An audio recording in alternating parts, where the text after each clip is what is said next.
রাত প্রায় 2টো বাজে। ডক্টর সেন আলো আঁধারি করিডোরটায় প্রায় দৌড়াতে দৌড়াতে দূর থেকে দেখলেন লিফটের দরজাটা বন্ধ হয়ে যাচ্ছে।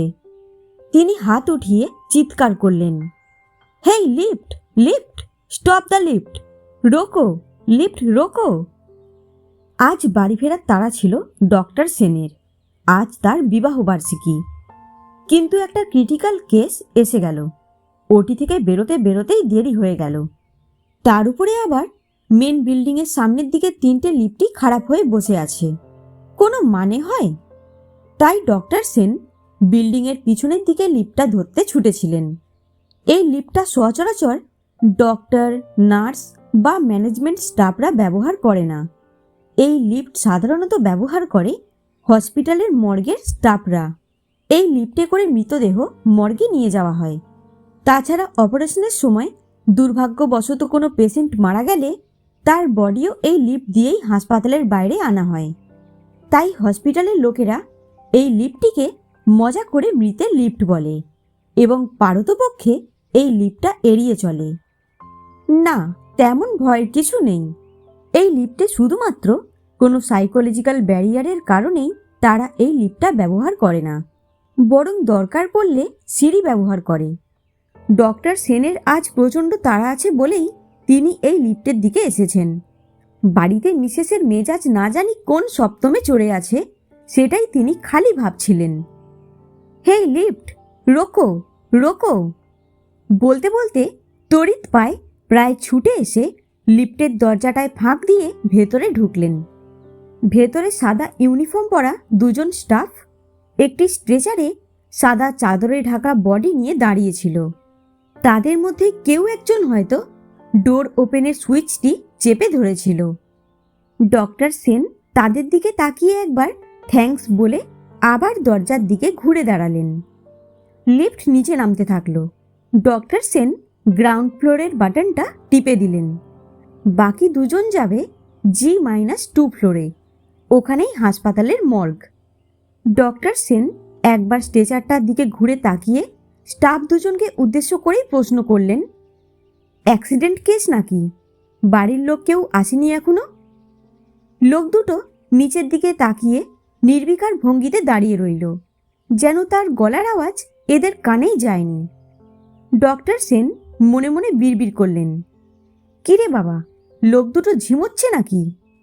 কোনো সাড়া নেই, অথবা পুরো বুঁদ হয়ে আছে হয়তো। হসপিটালের মর্গে রাতে যে কটা স্টাফ ডিউটি দেয় সব কটা পার মাতাল, সব সময় নেশা করে থাকে। এ দুটোও হয়তো নেশার ঘরে আছে, তাই শুনতে পাচ্ছে না। এই ভেবে ডক্টর সেন নিজের মনকে বোঝালেন, নিজের ইগোকে স্যাটিসফাই করলেন। এদের মুখ লেগে লাভ নেই, এখন তাড়াতাড়ি বাইরে বেরিয়ে গাড়িতে উঠতে পারলেই হলো। ডক্টর সেনের ওয়াইফ অলরেডি কম করে 10 বার কল করে ফেলেছেন। হ্যালো, কটায় ফিরবে? ফিরবে আদৌ, নাকি আজ রাতটাও হসপিটালে কাটাবে? আবার কি নতুন কোনো নার্স জুটিয়েছ নাকি? আজ রাতে যদি তুমি বাড়ি না ফেরো, তাহলে কাল সকালে পাপাইকে নিয়ে আমি মায়ের কাছে চলে যাব। এই ছিল ডক্টর সেনের স্ত্রী নীলিমার সাথে তার শেষ কথোপকথন। ডক্টর সেন ভাবছিলেন, চুগলিটা কাটল কে? নিশ্চয়ই হসপিটালের কোনো কলিগই হবে। অরিত্র হতে পারে কি? না, ওর এত সাহস হবে না। তাহলে করণ? একবার ধরতে পারলে তার কেরিয়ার একেবারে শেষ করে দেব। অথবা এও হতে পারে নীলিমা ফ্লুক খেলছে। নামটা জানলে এতক্ষণে ও স্রেফ বাপের বাড়ি যাবার থ্রেট দিয়ে বসে থাকতো না। যাকগে, এখন খালি তাড়াতাড়ি বাড়ি পৌঁছাতে হবে। রোজকার অশান্তি আর ভালো লাগে না। ভাবনার জালে কিছুক্ষণের জন্য জড়িয়ে গিয়েছিলেন ডক্টর সেন। হঠাৎই তার মনে হলো, আরে এতক্ষণে তো গ্রাউন্ড ফ্লোরে চলে আসার কথা, লিফট কি চলছে না? তিনি লোক দুটির দিকে আবার তাকিয়ে বললেন, আরে এখনো গ্রাউন্ড ফ্লোর এলো না? লিফট কি আটকে গেছে নাকি? বাকি 3টে লিফটও তো খারাপ হয়ে পড়ে আছে। কি হচ্ছেটা কি দিন দিন এই হসপিটালের? লোক দুটো তখনও চুপ করে দাঁড়িয়েছিল। ডক্টর সেন বললেন, আরে স্ট্রেঞ্জ ব্যাপার, কোনো কিছুতেই এদের দেখছি কোনো হেলদোল নেই। মরা নিয়ে যাওয়া আসা করতে করতে নিজেরাও কি মরার মতো হয়ে গেল নাকি? আরে কি আশ্চর্য, তোমরা কোনো কথার উত্তর দিচ্ছ না কেন? লিফটটা কি খারাপ হয়ে গেল নাকি? এইবার ওই দুজনের মধ্যে একটা লোক কেবল মাথাটা একটু তুলে ভারী গলায় একটাই কথা বলল, জানি না। ডক্টর সেন লোকটার চোখ দুটো দেখে একটু ভয় পেলেন। চোখের মণিগুলো বাদ দিয়ে বাকি অংশ পুরো লাল রঙের।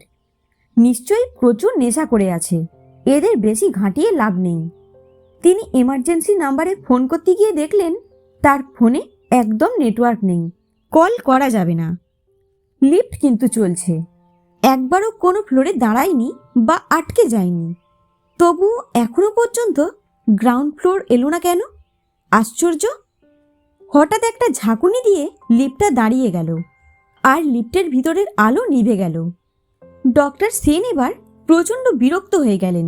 তিনি উত্তেজিত হয়ে লিফটের দরজায় হাত দিয়ে বাড়ি মেরে মেরে চিৎকার করে বলতে লাগলেন, কেউ আছেন? হ্যালো, কেউ আছেন? লিফটটা আটকে গেছে, একটু হেল্প করুন না। কেউ আছেন? আমার ফোনে নেটওয়ার্ক নেই, তাই এমার্জেন্সি নাম্বারে ফোন করতে পারছি না। কেউ কি শুনতে পাচ্ছেন? যে লোক দুটো ডেড বডি নিয়ে যাচ্ছিল তাদের এসব দিকে কোনো ভ্রুক্ষেপই দেখা গেল না।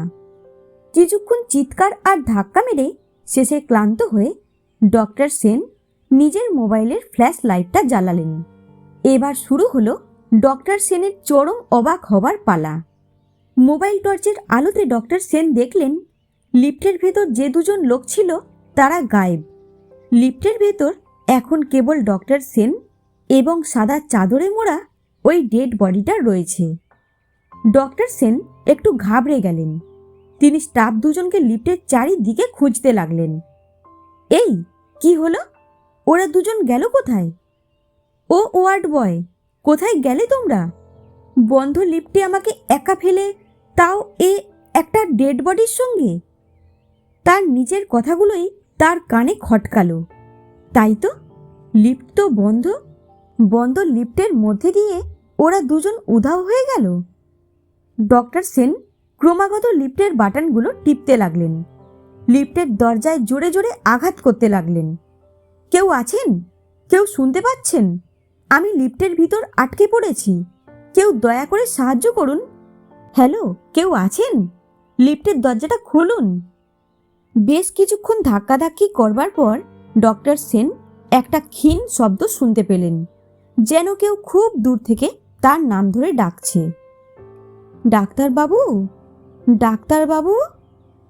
ডাক্তার সেন লিফটের দরজায় কান লাগিয়ে ভালো করে শোনবার চেষ্টা করলেন। হ্যাঁ, ওই তো ডাকছে, কোনো নারীর কণ্ঠস্বর। ডাক্তার সেন মরিয়া হয়ে উঠলেন। হ্যাঁ, এই যে আমি এখানে, লিফটের ভেতরে, নার্স এই দিকে। আওয়াজটা কিন্তু একইভাবে তাকে ডেকে যেতে লাগলো। ডাক্তারবাবু, ডাক্তারবাবু। ডাক্তার সেন মরিয়া হয়ে উঠলেন। আরে এইদিকে, এইদিকে, পেছনের লিফটে। কোথায় তুমি, নার্স? হ্যালো, কোথায় তুমি? ঠিক সেই সময় এক দমক ঠান্ডা বাতাস লিফটের ভেতর ডাক্তার সেনের শরীর জুড়ে বয়ে গেল। তার হাড়ের ভেতর অবধি কেঁপে উঠল। গায়ের লোমগুলো সব যেন সজাগ হয়ে উঠল। আর ডাক্তার সেনের মনে হলো যেন তার মাথার পেছনে কেউ তাকে ডাকছে। ডাক্তারবাবু। ডাক্তার সেন হাতে ফ্ল্যাশলাইট জ্বলা মোবাইল নিয়ে পেছন দিকে ঘুরলেন, আর একটা ঠান্ডা শিহরণ তার শির দাঁড়াবে নিচে নেমে গেল। স্ট্রেচারের উপর শোয়ানো চাদর জড়ানো বডিটা উঠে বসেছে। সাদা চাদরে এখনো তার সর্বাঙ্গ ঢাকা। ডাক্তার সেন তোতলাতে শুরু করলেন। কে তুমি? আমাকে ভয় দেখাতে চাইছো? এটা কোনো প্র্যাকটিক্যাল জোক? ওই দুজন লোক কোথায় গেল? লিফট নিশ্চয়ই তোমরাই বন্ধ করেছ। কি চাই তোমার? টাকা? উত্তর দিচ্ছ না কেন? Who are you? Speak up for God sake. কে তুমি? ডাক্তার সেনের দম ফুলছে রীতিমতো। কিছুক্ষণের নিস্তব্ধতা, তারপর একটা তীক্ষ্ণ আওয়াজ ঘর ঘরে শব্দ করে যেন ডক্টর সেনের কানের কাছে বলে গেল একটি নাম, রেশমি। ডাক্তার সেনের মনে পড়ে গেল 1 বছর আগের এমনই এক রাতের কথা।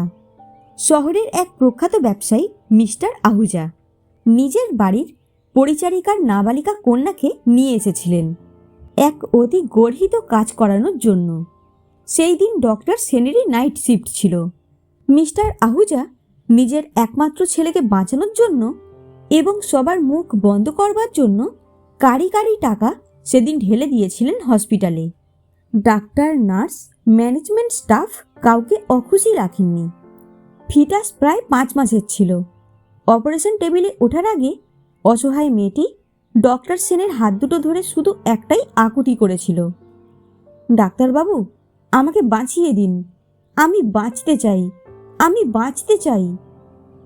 ডক্টর সেন তাকে হেসে বলেছিলেন, দূর বোকামে, এই তো একটা ছোট্ট অপারেশন, কিচ্ছু হবে না তোমার, এখন চোখ বুজে চুপটি করে শুয়ে পড়ো।